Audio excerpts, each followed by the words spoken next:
நெல்லை மாவட்ட நீதிமன்றம் முன்பு இளைஞர் கொலை செய்யப்பட்ட நிலையில் அனைத்து நீதிமன்றங்களிலும் துப்பாக்கி ஏந்திய காவலர்கள் பாதுகாப்பு வழங்க டிஜிபி உத்தரவிட்டிருக்கிறார். அதன்படி நெல்லை மாவட்ட நீதிமன்றத்தில் 4 துப்பாக்கி ஏந்திய காவலர்கள் பாதுகாப்பு பணியில் ஈடுபடுத்தப்பட்டு வருகின்றனர். இது தொடர்பான கூடுதல் விவரங்களோடு இணைகிறார் செய்தியாளர் சிவமணி. விவரங்கள்.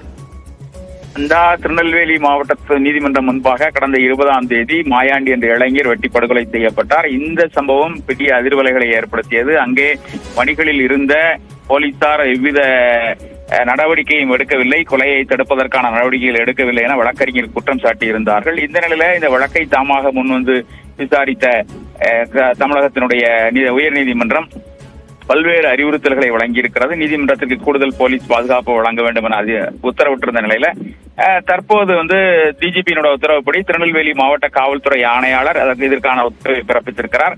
நீதிமன்றத்திற்கு 3 நுழைவு வாயில்கள், திருநெல்வேலி மாவட்ட நீதிமன்றத்திற்கு 3 நுழைவு வாயில்கள் இருக்கிற நிலையில 3 நுழைவு வாயில்களுக்கு முன்பாகவும் ஒரு உதவி ஆய்வாளர் மற்றும் 4 காவலர்கள் துப்பாக்கி ஏந்தி பாதுகாப்பு பணியில் ஈடுபடுவார்கள். அதோடு பல்வேறு தடை செய்யப்பட்ட பொருட்களை கொண்டு வந்தால் அதனை பறிமுதல் செய்வதற்காகவும் நடவடிக்கைகள் எடுக்கப்பட்டிருக்கிறது. ஏற்கனவே இருந்த பாதுகாப்புடன் கூடுதலாக 3 உதவி ஆய்வாளர்கள் 10க்கும் மேற்பட்ட காவலர்கள் நியமிக்கப்பட்டிருக்கிறார்கள். அதோடு மட்டுமல்லாமல் ரோந்து பணியில 5 இருசக்கர வாகனத்துல அந்த நீதிமன்றம் இருக்கக்கூடிய பகுதியில் இருந்து 3 கிலோமீட்டர் சுற்றளவுக்குள்ள ரோந்து பணியில அதற்கான பணியையும் இன்று துவக்கி இருக்கிறார்கள். இன்று நீதிமன்றம் விடுமுறை என்ற நிலையும் கூட தொடர்ந்து பாதுகாப்பு அப்படிங்கிறது போடப்படும் என்ற தகவல் சொல்லப்பட்டிருக்கிறது.